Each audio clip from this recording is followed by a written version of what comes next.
Hi hello வணக்கம் and welcome to Sprite வணங்கம். Good morning தமிழா வாங்க வெல்கம் வணக்கம். ஆஹா, என்னங்க புது பேட்டர்ன் இது?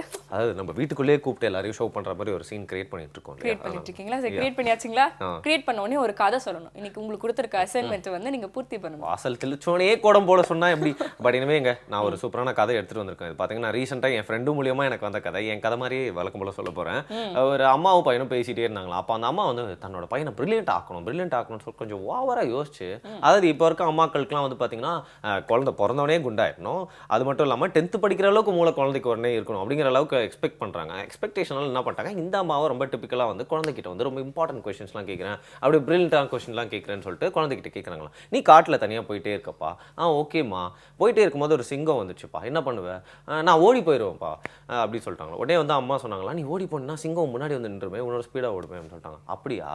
அப்போ நான் ஒரு மரத்து மேலே ஏறிடுவோமான்னு சொன்னான். சிங்கத்துக்கு தான் மரம் யாரும் தெரியுமே, அது உனக்கு தெரியவே தெரியாதா? அது ஒன்று வந்து பின்னாடியே வந்து புராண்டி பிடிச்சிரும் அப்படின்னு சொல்லிட்டாங்களாம். ஐயோ, அப்புறம் தான் பக்கத்தில் குளம் இருக்கேன், ஆனால் அதில் போய் குதிச்சிருவேன்னு சொன்னால், சிங்கம் உன்னோட ஸ்விம்மிங்கில் மெடல்லாம் வாங்கியிருக்கு, உன்னை நீச்சல் அடிச்சு பின்னாடி வந்து பிடிச்சிரும்ப்பா.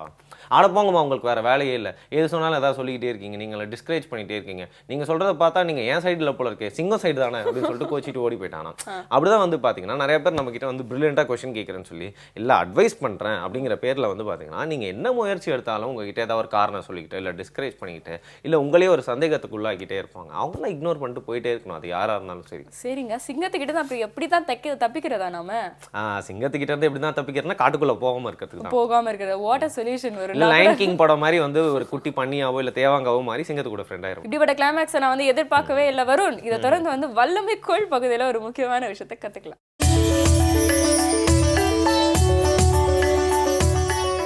Good morning viewers, this is Malika here from M Fitness Studio. இன்னைக்கு நம்ம பார்க்க போகிறது super body and super brain again. ரெண்டு எக்ஸசைஸ் பார்க்க போகிறோம் இன்னைக்கு இதில். And why the super body super brain அப்படின்னு கேட்டிங்கன்னா, this super body actually strengthens your neural paths. And this exercise has been endorsed by neurologists and neuroscientists all over the world.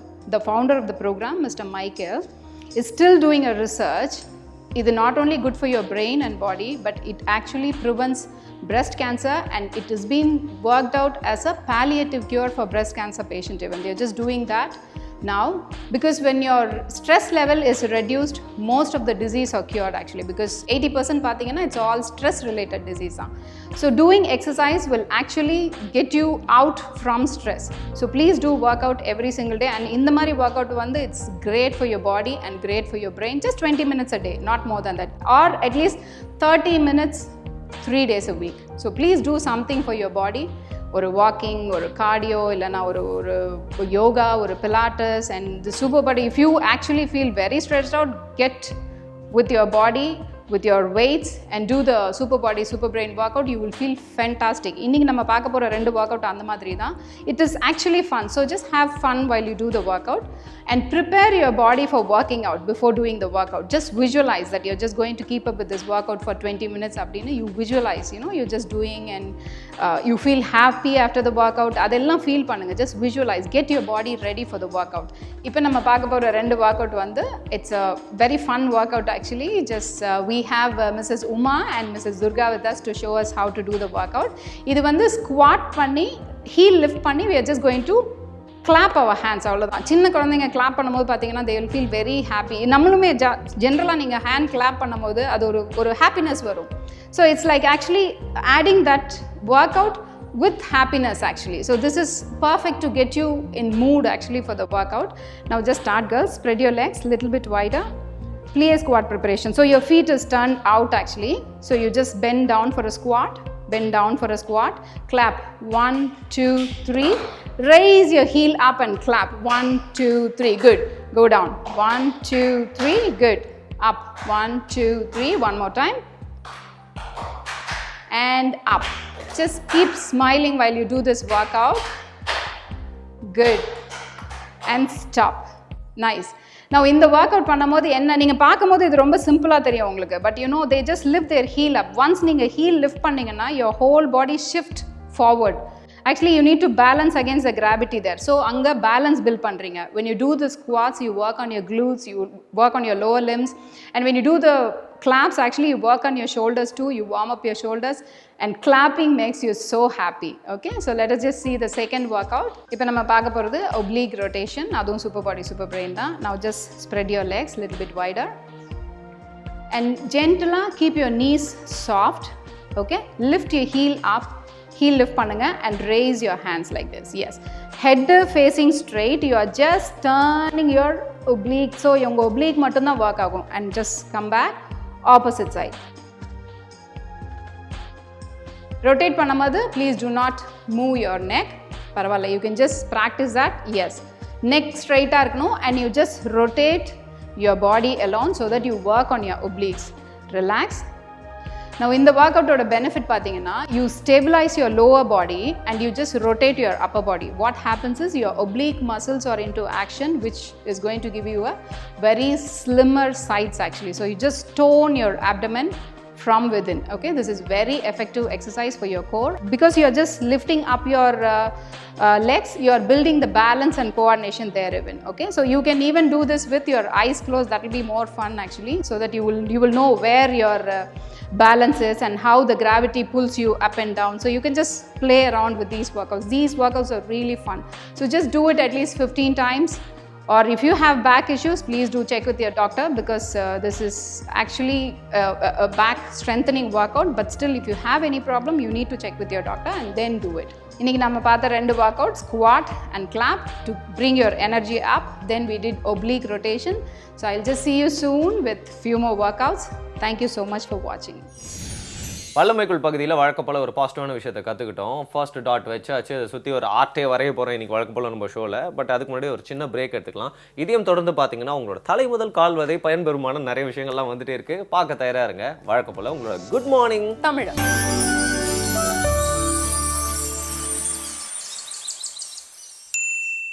Welcome back. இது உங்கள் Sprite வழங்கும் good morning தமிழா. ஸ்வேதா ராகுல் அவர்கள் வந்து skin பத்தி உணவே மருந்து அப்படிங்கிற ஒரு கான்செப்ட்ல வந்து பேச போறாங்க. ஸ்கின் அண்ட் உணவு இது எந்த அளவுக்கு வந்து தொடர்புடையது அப்படிங்கிறது நம்மளுக்கு வந்து தெரியும். அதே மாதிரி வந்து ஸ்கின் அண்ட் வாட்டர் நிறைய வந்து குடிக்கணும் அப்படிங்கிறதுக்காக வந்து ஒரே சமயத்தில் வந்து நிறைய தண்ணீர் வந்து குடிச்சிக்கிட்டே வந்திருக்கிறதும் வெறும் லிக்விட் ஃபுட் சாப்பிட்றது மட்டும் வந்து சரி கிடையாது. இது ஏன் வந்து நான் சொல்கிறேன்னா, நிறைய பேர் என்ன நினச்சிக்கிறாங்கன்னா, அந்த சின்ன வயசுல வந்து குழந்தைங்க வந்து கொஞ்சம் சாலிட் ஃபுட் வந்து எடுத்துக்க மாட்டாங்க இல்லையா, அதனால என்ன பண்ணிடுறாங்க, மிக்சியில் வந்து சாலிட் ஃபுட்டை போட்டு நல்லா கிரைண்ட் பண்ணி வந்து கொடுத்துட்றாங்க. இது வந்து ஓரளவுக்கு பரவாயில்ல. ஆனால் வந்து எப்பயுமே இதை மாதிரி கொடுத்து வந்து பழக்கிட்டு அதுக்கப்புறம் அந்த குழந்தை வந்து வளர்ந்ததுக்கப்புறம் கூட வந்து சாலிட் ஃபுட்ஸ் இன்டேக்கே வந்து இல்லாமல் வெறும் தண்ணீர் சம்மந்தப்பட்ட உணவு மட்டுமே வந்து எடுத்துக்கக்கூடிய சுச்சுவேஷன்ஸ் வந்து 3 வேளை சாப்பிட்றது கேட்கறதுக்கு எப்படி இருக்கு, 3 வேளை குடிக்கிறது கேட்கறதுக்கே நல்லா இல்லையா? ஸோ இந்த மாதிரியான விஷயங்கள்லாம் வந்து கொஞ்சம் மாற்றி அமைச்சுக்கணும். அதுக்கு முக்கியமா என்ன பண்ணணும் அப்படின்னா, நம்ம கேட்குற தகவல்களோடைய அந்த இன்டெப்த் வேல்யூ என்ன அப்படிங்கிறத புரிஞ்சுக்கணும். நிச்சயமா. ஸோ ஸ்வேதா ராகுல் இன்னைக்கு என்ன சொல்ல போறாங்க அப்படிங்கிறத பார்க்கலாம்.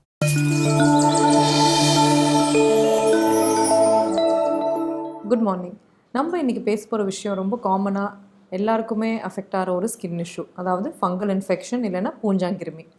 இப்போ பூஞ்சாங்கிருமி அப்படிங்கிறது எதை சேரும் அப்படின்னு பார்த்தீங்கன்னா, காமனாக பார்க்குற நம்ம ரிங் இன்ஃபெக்ஷன் இல்லைன்னா படைன்னு சொல்கிறது, ரெண்டாவது வந்து உங்களுக்கு தேமல் அப்படின்னு சொல்கிறது. இது ரெண்டுமே 2 டிஃப்ரெண்ட்டான வகையான ஸ்கின் இஷ்யூஸு. ஏன் இதை பற்றி இன்றைக்கி பேசுகிறோம் அப்படின்னு பார்த்தீங்கன்னா, இன்றைக்கி எல்லா ஃபங்கல் இன்ஃபெக்ஷனுமே வந்து எந்த மாத்திரைக்கும் கண்ட்ரோல் ஆகாமல் ஒரு பயங்கர ரெசிஸ்டண்ட் இன்ஃபெக்ஷனாக வளர்ந்துட்டு வருது. இதுக்காக என்ன காரணம்? இந்த காரணம் என்னன்னு பார்த்தா, நம்மளோட பழக்க வழக்கம் தான் இதோட காரணம். அதாவது ஏதாவது ஒரு இன்ஃபெக்ஷன் இருக்குன்னா, ஐயோ இது ஒரு ஃபங்கல் தானே அப்படிங்கிற மாதிரி ஒரு நினைப்புனால சும்மா ஒரு பக்கத்தில் இருக்கிற ஃபார்மசியில் போய் ஒரு ஆயின்மெண்ட்டோ மாத்திரையோ வாங்கி போட்டால் சரியாக போயிடும் அப்படிங்கிற மாதிரி ஒரு டெண்டன்சி நம்ம ஊரில் நிறையவே இருக்குது. இதனால் என்ன ஆகுதுன்னு பார்த்தீங்கன்னா, ஒரு ஃபங்கலும் ஒரு கிருமியுமே இது ஒரு இன்ஃபெக்ஷன். இது ஏன் வருது? இது ஒரு பூஞ்சாங்கிருமியோட இன்ஃபெக்ஷன். ஸோ அதுக்குன்னு வந்து ஒரு மாத்திரையை சில நாட்பகுதி ஒரு ஒரு ஒரு கணக்குன்னு இருக்குது. இத்தனை டோசேஜில் இத்தனை நாள் போட்டால் தான் அந்த ஃபங்கல் இன்ஃபெக்ஷன் போகும்னு இருக்குது. அதை ஃபாலோ பண்ணாமல் நீங்கள் ஒரு 2 நாள் போட்டுட்டு விட்டுடுறீங்க, இல்லை 4 நாள் போட்டுட்டு விட்டுடுறீங்கன்னா அந்த ஃபங்கஸ் ஒரு பூஞ்சாங்கிருமி உங்கள் மாத்திரை சாப்பிடவுமே ஆனாலுமே கண்ட்ரோல் ஆகாமல் வளர்ந்துக்கிட்டே போகும்.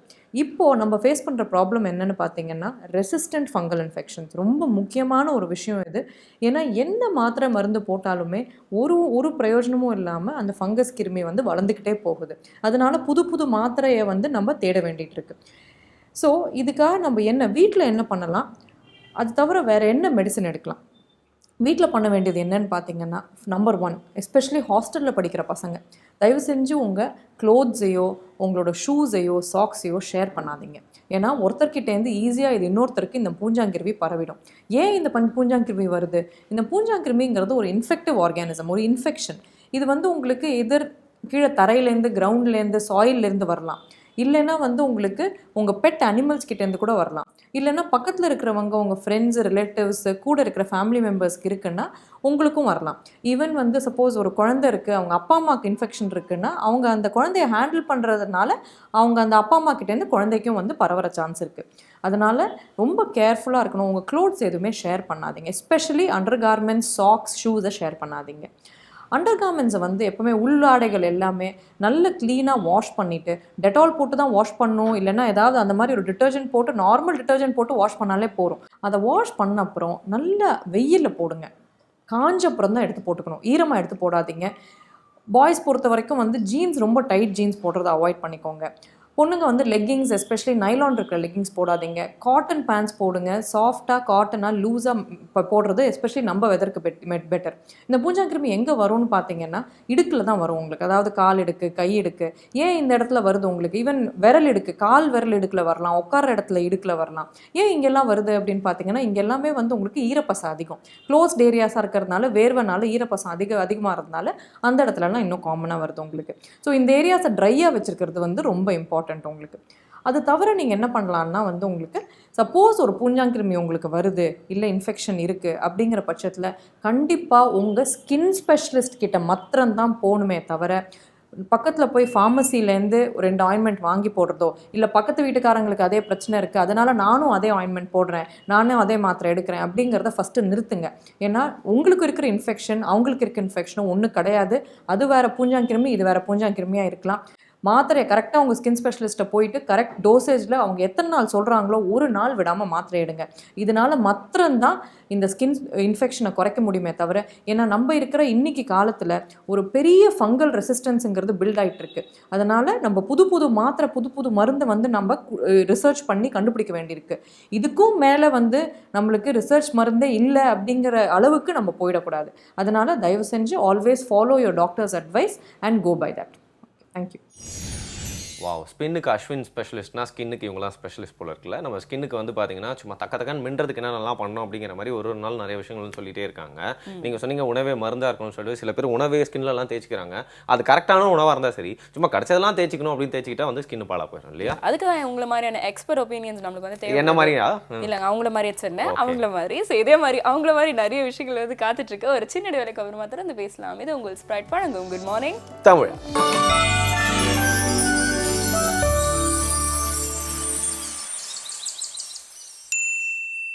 Welcome back. இது உங்கள் ஸ்ப்ரைட் வழங்கும் குட் மார்னிங் தமிழா. சில வெஜிடபிள்ஸ்லாம் ஆக்சுவலாக ராவாக சாப்பிடலாமா, வித்தவுட் குக்கிங் நம்ம சாப்பிடலாம். அண்ட் ஒரு சில வெஜிடபிள்ஸ் நீங்கள் குக் பண்ணுறத விட குக் பண்ணாமல் சாப்பிட்றது தான் நல்லது அப்படின்னு சொல்லுவாங்க. ஒரு உதாரணத்துக்கு சொன்னோம்னா கேரட்டு, அதுக்கப்புறம் பீட்ரூட்டு, இதெல்லாம் குக் பண்ணாமல் சாப்பிடும்பொழுது இன்னும் அதோட அந்த சத்துக்கள் நம்மளுக்கு ரொம்ப ஈஸியாக கிடைக்கும். ஓகே, சில ஃபுட் ஐட்டம்லாம் குக் பண்ணாமல் சாப்பிடலாம், சில ஃபுட் ஐட்டம்லாம் லுக் பண்ணாமலே சாப்பிடலாம், அப்படியே கண்ணை மூடிட்டு. அப்படிப்பட்ட ஒரு வெஜிடபிள் தான் பார்த்தீங்கன்னா ராடிஷ் அப்படின்னு சொல்லலாம். ஆனால் அதை வெறும் வாயில சாப்பிடாதீங்க, கூடயே ஆப்பிளோட சாப்பிடுங்க அப்படின்னு சொல்றதுக்கு, அதை பற்றி எப்படி சாலட் செய்யலாம்னு சொல்றதுக்காக வராங்க. திவ்யா சந்திரன் வந்திருக்காங்க, பார்க்கலாம்.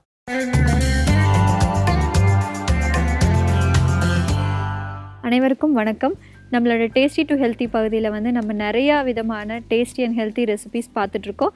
அதே மாதிரி இன்றைக்கி நம்ம பார்க்க போகிறது ரொம்ப டேஸ்டி அண்ட் ஹெல்த்தியான ஒரு ரெசிபி தான் ஆப்பிள் முள்ளங்கி சாலட். செய்ய தேவையான பொருட்கள் என்னென்னு இப்போ பார்த்துடலாம்.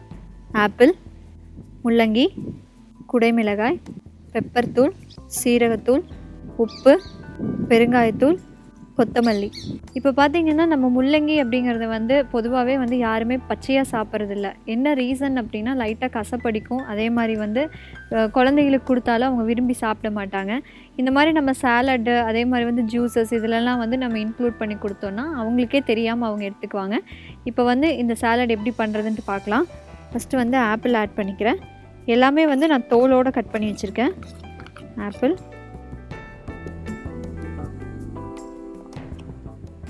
முள்ளங்கி, குடைமிளகாய்,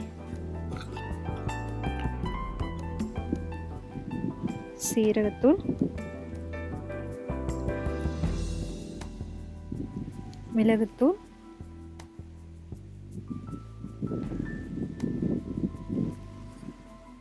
உப்பு, பெருங்காயத்தூள்.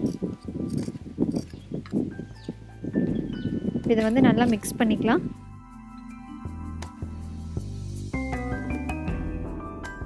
நம்மளோட ஆப்பிள் முள்ளங்கி சாலட் இப்போ தயாராகிருச்சு.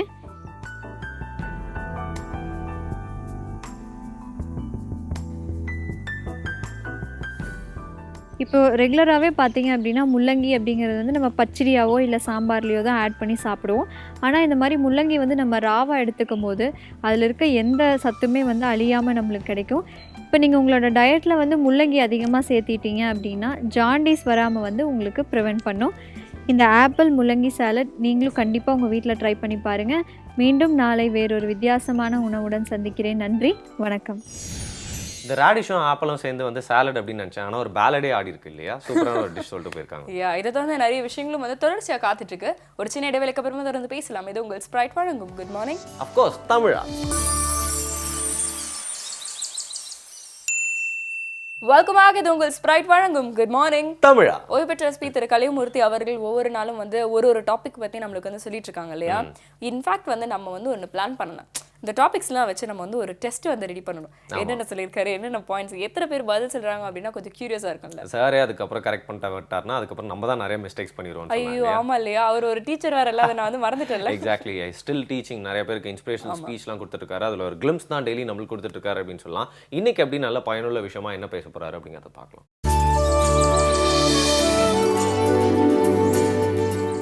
வணக்கம் நண்பர்களே, நேற்றைய வழக்கை மீண்டும் தொடர்கிறேன். கொலையானவனே கொலைகாரன் என்று ஒரு அதிசயமான தகவல் கிடைத்தது. எல்லோரையும் ஆச்சரியத்தில் ஆழ்த்தியது. அப்படின்னா இறந்து போனது யார் அப்படின்னு கேட்கும்போது தான் அவன் தம்பிதுரை தான் இறந்தான் அப்படின்னு சொன்னான். தம்பிதுரையை வந்து கண்ணன் கொலை செய்வதற்கு காரணம் என்ன என்று பரமனை விசாரிக்கும்போது அவன் சொன்னது மிக ஆச்சரியமாக இருந்துச்சு. என்ன நடந்திருக்கிறது என்றால் நண்பர்களே, இந்த கண்ணன் மாந்திரீக தொழில் செய்து பிழைத்து வந்தவன். அவனுக்கு 2 மனைவி, 4 குழந்தைகள். வாழ வழி இல்லாமல் ஏதாவது தவறு செஞ்சு பணம் சம்பாதிக்கிறதே அவனுடைய தொழிலாக வச்சுட்டு இருந்திருக்கான். மாந்திரீகத்தில் ஏமாந்து வர்றவங்கள்ட்ட ஏமாற்றி பணம் வாங்கிறது. முசிறிக்கு பக்கத்து ஊரில் இருந்து வந்த பிரபு என்ற ஒரு இளைஞன் தான் விரும்புகிற பெண் தன்னை காதலிப்பதற்கு மாந்திரீகம் செய்ய வேண்டும் என்று நினைத்து வந்து கேட்கின்றான். கிராமப்புறம் அல்லவா, இதையெல்லாம் நம்புகின்றார்கள். 5000 ரூபா பணம் கூட அந்த பொண்ணை உன்னை வந்து காதலித்து கல்யாணம் பண்ணுற வரைக்கும் நான் கொண்டு வந்து வச்சிட்றேன், அது என்னுடைய பொறுப்புன்னு சொல்கிறான். அவன் 5000 ரூபா பணம் கொடுத்துட்றான். இவன் மாந்திரிகம் செஞ்சுட்டு நீ போய் உன்னுடைய காதலை அந்த பொண்ணுகிட்ட சொல்லு, அது உன்னை நிச்சயமாக விரும்பும் அப்படின்னு சொல்லி அனுப்புகிறான். இவன் அந்த பொண்ணு கல்லூரிக்கு போகும்போது போய் நான் உன்னை காதலிக்கிறேன்னு சொல்கிறான். அந்த பொண்ணு செருப்பு கழட்டி அவனை அடிச்சிருது.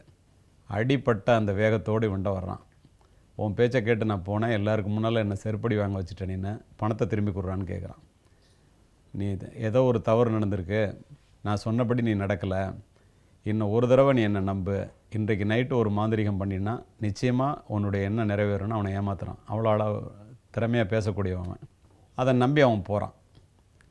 2 பேரும் சாராயம் குடிக்கணும்னு சொல்லிவிட்டு சாராயத்தில் சயனைடை கலந்து அவனை கொண்டுறான். அது தற்கொலை தான் சொல்லி விசாரணை ஆரம்பித்த போலீஸ் பக்கத்தில் உள்ள அந்த பிரபுவுடைய நண்பன் வந்து அவன் தற்கொலை பண்ணிக்கிறதுக்கு வாய்ப்பே இல்லை, இந்த மாதிரி ஒரு பொண்ணை வந்து அவன் வந்து விரும்பினான், அந்த பொண்ணை வந்து கல்யாணம் பண்ணி வைக்கிறதுக்கு மாந்திரிகத்திற்காக பணம்லாம் செலவு பண்ணிகிட்டு இருந்தான்னு சொன்ன பிறகு அதை விசாரிக்க ஆரம்பித்த பக்கத்து காவல் நிலையம் அவங்க அதை விசாரித்து பிரபு காணா போனதை மேன் மிஸ்ஸிங்னு வழக்கு பதிவு செய்து திரும்ப விசாரணையில் அவன் தான் இறந்தவன் என்று கண்டுபிடித்து அதை கொலை செய்தவன் வந்து இந்த கண்ணன் தான் கண்டுபிடிச்சு கண்ணன் மீது ஏற்கனவே ஒரு கொலை வழக்கு இருக்கிறது என்பது அப்பிறகுதான் தெரிந்தது. அந்த கொலை வழக்கு விசாரணை முடிந்து ஆர்குமெண்ட் ஸ்டேஜில் வந்துடுச்சு. அந்த ஆர்குமெண்ட் ஸ்டேஜில் வரும்போது வக்கீல் பணம் கேட்குறாரு. இவன்கிட்ட பணம் இல்லை, நீ பணம் கொடுக்கலன்னா நான் கேஸ் நடத்த மாட்டேன்ட்டார். ஆர்குமெண்ட்டுக்கு வக்கீல் போகலைன்னா கேஸ் தனக்கு வந்து தூக்கு தண்டனை அல்லது ஆயுள் தண்டனை கிடைத்து விடும் என்று பயந்தவன். சினிமாவில் கூட நீங்கள் இப்படி சிந்தித்திருக்க முடியாது நண்பர்களே. இவன் என்ன கணக்கு பண்ணுறான், தான் செத்து போயிட்டதா ஒரு நாடகம் ஆடணும், அதுக்கு யாராவது ஒருத்தரை கொலை பண்ணணும், எப்படியா இருந்தாலும் நம்ம தூக்கு தண்டனை அல்லது ஆயுள் தண்டனை. ஒருத்தனை கொலை பண்ணிவிட்டு நான் தான் இறந்தேன்னு சொல்லி தன்னுடைய மனைவியின் மூலமாகவே நம்ம நம்ப வச்சிட்டோம்னா வழக்கிலேருந்து விடுதலை பெற்றலாம், நம்ம வக்கீலுக்கும் பணம் கொடுக்க வேண்டியதில்லை, ஊர்லேருந்து தப்பிச்சு போய் வெளியில் போய் பொழைச்சிக்கலாம் அப்படின்னு சொல்லிட்டு யாரை கொலை பண்ணலான்னு முடிவு பண்ணுறான். அப்போ இந்த பரமன் இவனுடைய நண்பன் இவனை கூப்பிட்டு பேசுகிறான். பரமனுடைய மனைவியினோட தகாத தொடர்பு வச்சுருக்கான் அப்படிங்கிறதுனால தம்பிதுரை மேலே பரமனுக்கு ஒரு விரோதம் இருந்துக்கிட்டே இருக்குது. சரி, நான் அவனை கொலை பண்ணிடுறேன், ஆனால் இறந்து போன பிறகு என்னுடைய மனைவியோட நீ வந்து போலீஸ் வந்து கேட்கும்போது இறந்து போனது நான் தான் சொல்லணும்னு பரமனும் ஒத்துக்கிறான். ஏற்கனவே செய்த கொலையைப் போலவே தம்பிதுரை அழைத்து கொண்டு ஆட்டுக்கறி வாங்கி சமைச்சு சாப்பிட்லாம், கிராமப்புறம் தானே அப்படின்னு சொல்லி அவனை அழைச்சிட்டு போய் திரும்பவும் சாராயத்தில் விஷத்தை கலந்து கொடுத்து சயனைடே அங்கே உள்ள நகைப்பட்டறையிலே அந்த சயனைடு எளிதாக கிடைக்கின்ற சூழ்நிலை அப்போது இருந்தது. அதை வாங்கி கொடுத்து இவனை கொண்டுறான். இறந்து போனதுக்கப்புறம் பண ஓலை இருக்கு இல்லையா, அதெல்லாம் குவிச்சு போட்டு அது மேலே பெட்ரோலை ஊற்றி அதில் வச்சு முகத்தை வந்து சிதைச்சிட்டான். இதில் என்ன வேடிக்கைன்னா, எவ்வளவு புத்திசாலித்தனமாக இவன் கொலை செய்தாலும், தன்னுடைய மனைவியையும் பரமனையும் வைத்து இறந்து போனவன் கண்ணன் என்று நாடகம் ஆடினாலும் no crime can be committed without எரர்னு சொல்லுவாங்க. தம்பிதுரையினுடைய மொஃபட் சாவியும் அந்த டோக்கனும் இவனுடைய பையில், இறந்து போன அந்த தம்பிதுரையினுடைய பையில் இருந்ததுனால அதை வந்து இவனால் கண்டுபிடிச்சி எடுக்க முடியல. இந்த வழக்குக்கு தொடக்கமே புலன் விசாரணையில் வந்து ஒரு நல்ல தகவலை கொடுத்ததே மென்மே லை பட் மெட்டீரியல் வில் நாட்பாங்க. அந்த டோக்கனும் அந்த சாவியும் தான்.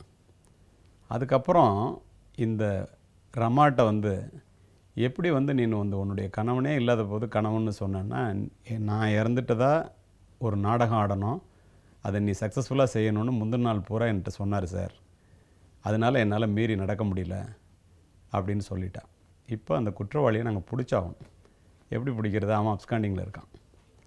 உடனே இந்த சூழ்நிலையில் என்ன பண்ணோம்னா, இந்த மனைவி ரமாவினுடைய தங்கைகிட்ட அவன் ரொம்ப க்ளோஸாக இருக்கான், அவளோட தொலைபேசியில் தொடர்பு கொண்டான்னு ஒரு தகவல் கிடச்சிச்சு. பக்கத்து ஊர் அது. அங்கே போய் நீ இந்த தகவல் கொடுக்கலன்னா, அவனை நீ பிடிச்சி கொடுக்கலன்னா குற்றவாளிக்கு உதவி செய்ததற்காக உனக்கும் வழக்கு உன் மேலே வந்துடும் அப்படின்னு சொன்ன பிறகு சுச்சுவேஷனை புரிஞ்சுக்கிட்டு, கொலை நடந்த அன்று இரவு வந்தார் சார், நான் ஒரு கொலை பண்ணிட்டேன், ஆனால் நான் இறந்து போனதான் நம்ப வச்சுட்டேன் போலீஸை, நீ பயப்படாத, இன்றைக்கி ராத்திரி மட்டும் நாங்கள் தங்கியிருந்துட்டு போயிடுறேன் அப்படின்ட்டு சொல்லிட்டு போனாருன்னொன்னே இவன் தான் கொலைகாரன்னு அறுதிட்டு உறுதியாக எங்களுக்கு தெரிந்து கொண்டோம். பிடிக்கணுமே. அவளுடைய தொலைபேசியை தொடர்பை தொடர்ந்து கண்காணிச்சிட்டு இருந்தோம். பிள்ளை பாசம் அல்லவா, பிள்ளைங்களில் வந்து 4 பிள்ளைங்களையும் அழைச்சிக்கிட்டு அந்த ரமாவுடைய தங்கை வீட்டுக்கு நீ அழைத்து கொண்டு வா, நான் அந்த பிள்ளைங்களை பார்க்கணுன்னு சொல்லி அந்த ரமாவோட தங்கைகிட்ட வந்து ஃபோனில் பேசுகிறான். அந்த தகவலை அந்த இவனுடைய மைத்துனி எங்களுக்கு சொல்லிட்டான். கரெக்டாக அவள் வீட்டில் போய் இரவில் தங்கியிருந்து காவலர்கள் ஒளிந்திருந்து அவன் கரெக்டாக அந்த வீட்டுக்கு வரும்போது அவனை கைது செஞ்சோம். கைது செய்த பிறகு இப்படி ஒரு புத்திசாலித்தனமாக கொலையை உன்னால் எப்படி செய்ய முடிந்தது என்று வியந்து போய் நான் அவனிடம் விசாரணை செய்தேன். ஏற்கனவே ஒரு கொலை பண்ணியிருக்க, அந்த கொலையிலேருந்து தப்பிக்கணும், அதுக்கு இன்னொருத்தனை கொலை பண்ணணும், இவனே அவனை கொலை பண்ணிவிட்டு இறந்து போனது தான் என்று நம்ப வைக்க வேண்டும், மனைவி உட்பட அனைவரையும் பொய் சொல்ல செய்ய வேண்டும், அதுக்கு ஒருத்தனை தேர்ந்தெடுக்கிற, எப்படா உன்னால் இப்படிலாம் சிந்திக்க முடிஞ்சுச்சு அப்படின்னு கேட்டவொன்னே அவன் சொன்னான், கொலையானவனே கொலைகாரன் அப்படின்னு ஒரு புத்தகம் படித்தேன் சார். அந்த புத்தகத்தில் ஒரு பேங்க்கில் இருக்கிற வாட்ச்மேன் தான் வந்து இன்னொருத்தனை கொலை பண்ணி போட்டுட்டு தன்னுடைய காக்கி ட்ரெஸ் எல்லாம் அவனுக்கு போட்டுட்டு அந்த பேங்க்கை கொள்ளையடிச்சிட்டு போயிடுறான், அது மாதிரி செய்யணும்னு முடிவு பண்ணேன் அப்படின்னு சொன்னோன்னே நாங்கள்லாம் மிகப்பெரிய ஆச்சரியத்தில் ஆழ்ந்து போனோம். ஆனால் எப்படிப்பட்ட புத்திசாலியாக ஒரு குற்றவாளி யோசித்தாலும் காவல்துறையினர் அதைவிட திறமையானவர்கள், அதைவிட அதிகமாக யோசித்து குற்றவாளிகளை கைது பண்ணுபவர்கள் தமிழக காவல்துறையினர். நன்றி, வணக்கம். மீண்டும் நாளை சந்திப்போம். மிக்க நன்றி சார். பொதுவாக இந்த 10 மாதம் சுமந்து பெற்றம்பா அப்படிங்கிற மாதிரி இந்த 10 மாதம் கடந்து வந்துட்டேங்க இந்த இயர், ஆனால் அந்த மீதி 2 மாதம் இப்படி தான் ஓட்ட போகிறோன்னு தெரில, இயரே முடிய போகுது, இன்னும் நல்ல விஷயம் நடக்க காணுமே அப்படின்னு சொல்லிட்டு டிமோட்டிவேட்டடாக பேசுவாங்க. பட் அந்த மாதிரி பீப்புளுக்குலாம் நம்ம ஓய்வு பெற்ற எஸ்பி கலிமூர்த்தி அவர்களோட ஸ்பீச் அப்படிங்கிறது இன்னும் 2 மாதம் இல்லை, இன்னும் 2 வருஷம் கூட சூப்பராக ஓட வச்சிருந்துச்சு. ஒரு சிலருக்கு வந்து ரொம்ப விறுவிறுன்னு டைம் போதுப்பா அப்படின்னுவாங்க, ஒரு சிலருக்கு டைமே போக மாட்டேங்குது அப்படின்னுவாங்க. ரெண்டுத்துக்குமே வந்து ஒரே காரணம் தான், ஏதோ வந்து கொஞ்சம் மிஸ்ஸிங் அப்படிங்கிற மாதிரி ஒரு ஸ்பைஸ் வந்து மிஸ்ஸிங் இன் லைஃப் அப்படிங்கிறது தான் 2 விஷயத்துக்குமே வந்து காரணமாக இருக்கும். ஸோ அதுக்காக தான் வந்து இவர் சொல்ற நிறைய விஷயங்களை நம்ம வந்து லைஃப்ல இம்ப்ளிமெண்ட் பண்ணி பார்க்கணும். அதுக்கான முயற்சிகள்ல வந்து கண்டிப்பா ஈடுபடுங்க அப்படின்னு சொல்லிட்டு தொடர்ச்சியா நிறைய விஷயங்கள் உங்களுக்காக காத்துட்டு இருக்க ஒரு சின்ன இடைவெளிக்கு அப்புறமா திறந்து பேசலாம். இது உங்கள் ஸ்ப்ரைட் வழங்கும் குட் மார்னிங் தமிழா.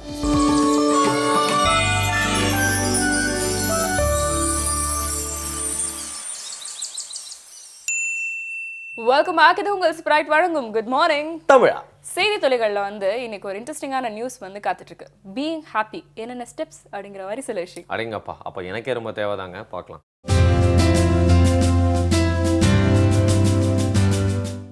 செய்தி துளிகளில் வந்து பீயிங் ஹாப்பி பற்றி நான் சொல்கிறதுக்கு முன்னாடி உங்களுடைய நியூஸ் என்னன்னு சொல்லுங்கள். ஓகே, என்னோட நியூஸ் வந்து பார்த்தீங்கன்னா, நிறைய பேருக்கு நம்ம மரியாதை கொடுக்குறோம், ஹானர் பண்ணுறோம். நம்மளோட இந்தியன் மிலிட்ரியில் நிறைய பேர் நம்மளுக்காக உயிரை கொடுத்து வந்து போராடிட்டு இருக்காங்க. அவங்களாம் ஹானர் பண்ணுற மாதிரி இன்னொருத்தரையும் ஹானர் பண்ண வேண்டிய தருணம் தான் வந்துருச்சு அப்படின்னு சொல்லலாம். சீசர் அப்படிங்கிற டாக் தான் வந்து பார்த்தீங்கன்னா 26/11 அட்டாக்ஸ், அதாவது மும்பையில் நடந்த அட்டாக்ஸ் அப்போ நிறைய பேரோட உயிரெல்லாம் வந்து நிறைய பாம்ஸ்லாம் இருக்குன்றதை வந்து டிடெக்ட் பண்ணி கண்டுபிடிச்சி காப்பாற்றிருக்கு. நிறைய தீவிரவாதிகளை பிடிக்கிறதுக்கும் உதவி இருக்குது அப்படின்னு சொல்லலாம். அந்த டாக் அப்படிங்கிறது இப்போ அந்த போலீஸ் டாக் வந்து பார்த்தீங்கன்னா இப்போ வந்து மரணத்தை தழுவிடுச்சு. அதனால் வந்து பார்த்தீங்கன்னா அது கூட ஒர்க் பண்ண எல்லாருமே அதை ஹானர் பண்ணியிருக்காங்க. ரொம்ப வருத்தத்துலையும் இருக்காங்க அப்படின்னு சொல்லலாம். ஸோ ஒரு மனிதங்க மட்டும்தான் வந்து இன்னொரு மனிதர்களை காப்பாற்றணும் அப்படிங்கிறது இல்லையா, யாரை காப்பாற்றுறோன்னே வந்து முற்றிலுமா தெரியாமல் செல்ஃப்லெஸ்ஸாக ஒரு சர்வீஸ் மாதிரி பண்ணிட்டு போயிட்டு அந்த சீசருக்கு வந்து ஒரு ஹேட்ஸ் ஆஃப் அண்ட் சல்யூட் சொல்லலாம். நிச்சயமாக இது மாதிரி நிறைய போலீஸ் டாக்ஸ், ட்ரெயின் டாக்ஸ் எல்லாம் வந்து அவங்களுடைய கதைகள்லாம் நீங்கள் வந்து பார்க்கணும். எந்த அளவுக்கு அவங்க வந்து ஒரு அட்டாச்சாக வந்து இருக்காங்க அவங்க ஒர்க்குக்கு அப்படிங்கிறதும் வந்து புரியும் இல்லையா. ஹானர் பண்ணுறதும் ரொம்ப சந்தோஷம். எக்ஸாக்ட்லி. ஸோ இந்த தருணத்தை நம்ம அதை வந்து கொஞ்சம் வந்து நினச்சிக்கலாம். இதை தொடர்ந்து அடுத்தது வந்து பார்த்தீங்கன்னா இதே மாதிரி வந்து நம்மளுடைய ஒரு பெட்டர்மெண்ட்காக நிறைய பேர் நிறைய இடங்களில் வந்து நிறைய முயற்சிகள் வந்து செஞ்சுட்டு இருக்காங்க. ஆஸ்ட்ரோநாட்ஸ் அவங்க வந்து இந்த உலகத்தை விட்டே வந்து வேற ஒரு இடத்துக்கு வந்து எவ்வளோ காலம் வந்து பிரிஞ்சு வந்திருக்காங்க. அவங்களுக்கு வந்து பார்த்தீங்கன்னா அவங்க ரெகுலராக நிறைய விஷயங்கள் செய்யறதுக்கே வந்து நிறைய சிரமப்படணும். ஃபார் எக்ஸாம்பிள் வந்து ஃபுட் இன்டேக் அப்படின்னு எடுக்கும்பொழுது வந்து நம்ம இங்கே சாப்பிட்ற மாதிரி அவங்களால நிச்சயமாக சாப்பிட முடியாது. ரொம்ப லிமிட்டடான ஒரு சில விஷயங்கள் மட்டும்தான் அவங்களால அங்கே வந்து சாப்பிட முடியும். அதனால அவங்களுடைய அந்த டயட் பேட்டர்ன், அவங்களுடைய அந்த ஃபிசிக்கல் ஃபிட்னஸை வந்து மானிட்டர் வந்து இங்கேருந்து பண்ணிகிட்டே இருப்பாங்க. ஏர்த்தில் இருக்கிற டாக்டர்ஸ் அண்ட் ஃபிசிஷியன்ஸ் வந்து இங்கேருந்து ஆஸ்ட்ரோநாட்ஸோட அந்த ஹெல்த் கண்டிஷன் வந்து மானிட்டர் பண்ணிகிட்டே இருப்பாங்களாம். ஆனால் இதில் நிறைய பிரச்சனைகள், ப்ராக்டிக்கலாக வந்து நிறைய பிரச்சனைகள் வந்து இருந்ததால் iOS என்ன பண்ணியிருக்காங்கன்னா இதுக்காகவே பிரத்யேகமாக ஒரு ஆப், அதாவது ஸ்பேஸில் வந்து அவங்க வந்து இயங்கக்கூடிய மாதிரியான ஒரு ஆப் வந்து டெவலப் பண்ணியிருக்காங்க. இது மூலமா என்னன்னா ஆஸ்ட்ரோநாட்ஸ் ஒவ்வொரு நாளும் என்னென்ன விஷயங்கள் வந்து சாப்பிட்றாங்க, எவ்வளோ கேலரிஸ், இன்னும் என்னென்ன விஷயங்கள்லாம் அவங்களுக்கு வந்து தேவைப்படுது, இது எல்லாத்தையுமே ஆட்டோமேட்டிக்காக அதை வந்து மானிட்டர் பண்ணி இங்கே ஏர்த்தில் இருக்கிற ஃபிசிஷியனுக்கு அனுப்பிடுமா. அதே மாதிரி இங்கேருந்தே அவங்க பர்சனலாக வந்து அவங்களுக்கு வந்து ஒரு கவுன்சிலிங் கொடுக்கறதுக்கு வந்து இந்த ஆப் வந்து யூஸ் பண்ணிட்டு இருக்காங்க. Okay, nice. கேட்கறதுக்கே ரொம்ப நல்லா இருக்கு. மேலே போயிட்டு யாரும் பிரியாணி ஆர்டர் பண்ணிருக்கூடாது அப்படின்னாலே இந்த ஆப்பை வச்சுட்டாங்க போல இருக்கு. நெக்ஸ்ட் நான் சொல்ல போகிற நியூஸ் அப்படிங்கிறது வந்து கொஞ்சம் டிஸ்கிரேஸ்ஃபுல்லான நியூஸ் அப்படின்னு கூட சொல்லலாம். நம்ம இந்தியாவில் ஒரு சர்வே எடுத்துருக்காங்க, ஒரு கார்பரேட் கம்பெனி. நம்ம இந்தியாவில் இருக்க பெரிய பெரிய கம்பெனிஸ் எல்லாம் வந்து ஒரு 100 கம்பெனி எடுத்து அங்கே எங்கெல்லாம் வந்து பார்த்தீங்கன்னா பெண்களுக்கு பிரச்சனை இருக்குது அப்படிங்கிறத வந்து ஒரு சர்வே எடுத்தப்போ வந்து பெரும்பான்மையாக பெண்கள் வந்து ஹராஸ்மெண்ட் அப்படிங்கிற விஷயத்துக்கு உட்படுத்தப்படுறது அந்த ஐடி கம்பெனிஸில் தான் வந்து அதிகமாக இருக்குது அப்படிங்கிறத கண்டுபிடிச்சிருக்காங்க. ஃபாலோட் பை தட் பேங்கிங் செக்டர்ஸ்லையும் இது ரொம்ப அதிகமாக இருக்கான். எல்லா இடத்துலையும் வந்து பார்த்தீங்கன்னா பெண்கள் வந்து அவங்களுக்கு நடக்கக்கூடிய அந்த பிரச்சனைகளை வந்து கம்ப்ளைண்ட் பண்ணுறதுக்கு பாக்ஸஸ் அண்ட் தனியாக அதுக்காக ஒரு டிபார்ட்மெண்ட்டே வந்து கவர்மெண்ட் நியமிக்க சொல்லியிருந்தாலும் இன்னும் நிறைய பெரிய பெரிய கம்பெனிஸ்லேயே எஸ்டாப்ளிஷ்ட் வேர்ல்ட் ஃபேமஸ் கம்பெனிஸ்லேயே அதெல்லாம் இன்னும் பண்ணல அப்படின்னு சொல்கிறாங்க. பட் அதையும் தாண்டி வந்து இந்த ரூல்ஸ் எல்லாம் உடைச்சிட்டு போயிட்டு பெண்கள் கிட்ட இந்த இன்ஃபர்மேஷன் கேட்குறப்போ அவங்க வந்து உயரதிகாரிகள் மூலியமாக அவங்களுக்கு ஏற்படுற தொல்லைகள்லாம் வந்து கம்ப்ளைண்ட் பண்ணுறதுக்கு எங்களுக்கு ஒரு வழி இல்லாமல் போயிடுச்சு அப்படின்னு சொல்கிறாங்க. இதில் டாப்பாக இருக்கிறது ஐடி கம்பெனிஸ், பேங்கிங் செக்டர்ஸ் அப்படிங்கிறத தாண்டி நம்ம இந்தியாவில் பெண்களுக்கு வந்து பாதுகாப்பு இல்லை, அது வந்து அவங்க பெரிய ஒரு பதவியில் இருந்தாலும் இல்லை அப்படிங்கிறது புரியுதுன்னு சொல்லலாம் இல்லையா. எக்ஸாக்ட்லி. எத்தனையோ பேர் இதை பற்றி வந்து எழுதுறாங்க, நிறைய பேர் இதை பற்றி வந்து பேசுகிறாங்க. ஆனால் இம்ப்ளிமெண்டேஷன் அப்படிங்கிறது தான் வந்து ஒரு பெரிய ஒரு பிரச்சனையாக வந்து இருக்குது. ஏன்னா பேசிக்காக வந்து பாருங்களேன், ஒரு கைண்ட்னஸ் அப்படிங்கிற ஒரு ஃபேக்டர் எங்கே மிஸ் ஆகுதோ அங்கே தான் இந்த பிரச்சனைகள்லாம் வந்து இருக்கும். அது ஒரு மேலாக இருந்தாலும் சரி, ஃபீமேலாக இருந்தாலும் சரி. ஸோ கைண்ட்னஸ் இது வந்து எந்த அளவுக்கு வந்து ஒரு தனிப்பட்ட நபருக்கு முக்கியம் அப்படின்னு வந்து பார்த்தீங்கன்னா, நான் வந்து சந்தோஷமாக இருக்கணும், ரொம்ப ஹாப்பியாக இருக்கணும் அப்படின்னா நீங்கள் முதல்ல மற்றவங்களுக்கு வந்து கைண்டாக இருக்கணுமா. இதை வச்சு ரீசெண்டாக ஒரு ரிசர்ச் பண்ணியிருக்காங்க வரும். அந்த ரிசர்ச்சில் என்ன சொல்லியிருக்காங்கன்னா, யார் ஒருத்தர் இன்னொருத்தர் மேலே ரொம்ப கைண்டாக இருக்காங்களோ, ரொம்ப பணிவாக பதில் சொல்கிறாங்க, மற்றவங்களுடைய ஃபீலிங்ஸ்க்கு வந்து ரெஸ்பெக்ட் கொடுக்குறாங்க, அவங்களுடைய ஸ்பேஸ் வந்து கொடுக்குறாங்க, ரொம்ப கைண்டாக மற்றவங்களை ட்ரீட் பண்ணுறாங்களோ அவங்க அவங்களுடைய பர்சனல் லைஃப்பில் ரொம்ப ஹாப்பியாக இருப்பாங்கண்ணா. ஏன்னா மற்றவங்களுக்கு நம்ம ரொம்ப கைண்டாக வந்து இருக்கும்பொழுது ஆட்டோமேட்டிக்காக அந்த பாசிட்டிவிட்டி நம்மளுக்கும் வந்து தொற்றிக்கும் தானே. ஸோ இதனால் வந்து ரொம்ப ஹாப்பியாக இருக்கிறவங்க எல்லாருமே வந்து ரொம்ப கைண்டாக இருக்கிறாங்கன்னு சொல்லிட்டு ஒரு ரிசர்ச் பண்ணி கண்டுபிடிச்சிருக்காங்க. லவ் இஸ் பிளைண்ட் அப்படின்னு சொல்லுவாங்க, பட் லவ் இஸ் கைண்ட் அப்படின்னு சௌமியா சொல்கிறாங்கப்பா. இது மாதிரி தாட்ஸ்லாம் எப்படி வருதுன்னு கேட்குறீங்களா? இதோ வரப்போகிற இந்த மாதிரி தாட்ஸ்லாம் பார்த்து தான் நீங்கள் பார்த்து அதை சிந்திங்க. திருப்பி நாளைக்கு காலையில் சிந்திக்க வைக்கிற மாதிரி விஷயங்களோட உங்களை வந்து சந்திக்கிறோம். உங்கள் நண்பர்களான வருண் மற்றும் சௌமியா. குட் மார்னிங் தமிழால்.